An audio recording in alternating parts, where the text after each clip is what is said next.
کچھ لوگوں کی عادت ہوتی ہے کہ وہ بہت زیادہ چیخ چیخ کے بولتے ہیں اور بلند آوازی سے گفتگو کرتے ہیں.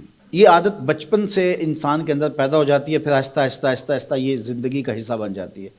پھر وہ اپنے آپ کو روکنا بھی چاہے تو روک نہیں سکتے. اس لیے بچوں کو اس سے منع کر دینا چاہیے کہ وہ چیخ کر نہ بولیں، چلا کر نہ بولیں، درمیانی آواز سے گفتگو کریں. تو کہا اپنی آواز کو پست رکھو.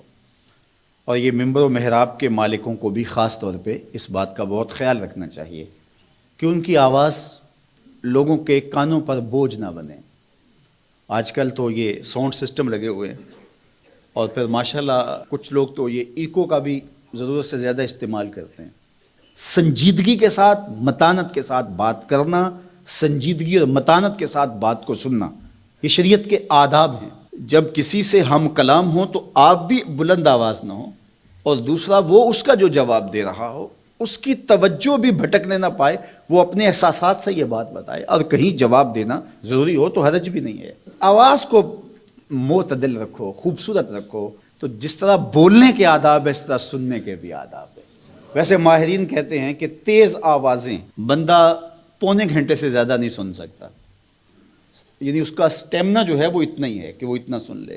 برداشت کر لے اس کے بعد وہ تو الگ بات ہے، لیکن یہ ہے کہ وہ جو آسانی کے ساتھ سن سکتا ہے اتنا ہی سن سکتا ہے.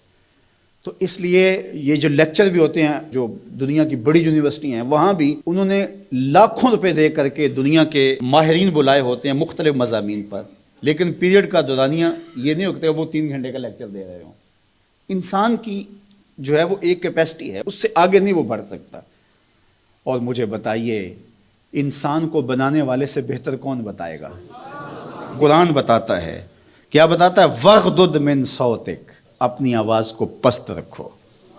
باقی اس کے الگ احکام ہیں کہ اذان دے رہے ہیں، آپ کسی کو پکار کر رہے ہیں، جنگ میں رجز ہے یا کوئی اور بات ہے.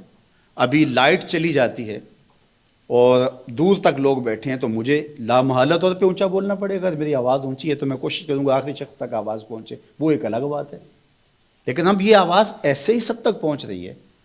تو ان آداب کو جب ہم سمجھتے نہیں ہیں تو اپنی بات کو کچھ لوگ سمجھتے ہیں کہ زور سے بولیں گے تو لوگوں کے اندر بات اترے گی. ایسا نہیں ہے. بات زور سے بولنے سے نہیں اترتی، بات دلیل سے اترتی ہے. رومی علیہ رحمہ فرماتے ہیں کہ بادلوں کے گرجنے سے نہیں، پھول کھلتے ہیں بارش کے برسنے سے. تو بارش برسے گی تو پھر پھول کھلیں گے، بلکہ وہ جتنی آہستہ آہستہ برسے گی اتنی ہی جذب ہوتی چلی جائے گی. سہج پکے سو میٹھا ہو. اس لیے اپنے لہجوں کو خوبصورت بھی بنائیے، اپنے لفظوں کا انتخاب بھی اچھا کیے، اور اپنی آواز کو پست بھی رکھیے. لوگوں کے کانوں پر آپ کی آواز بوجھ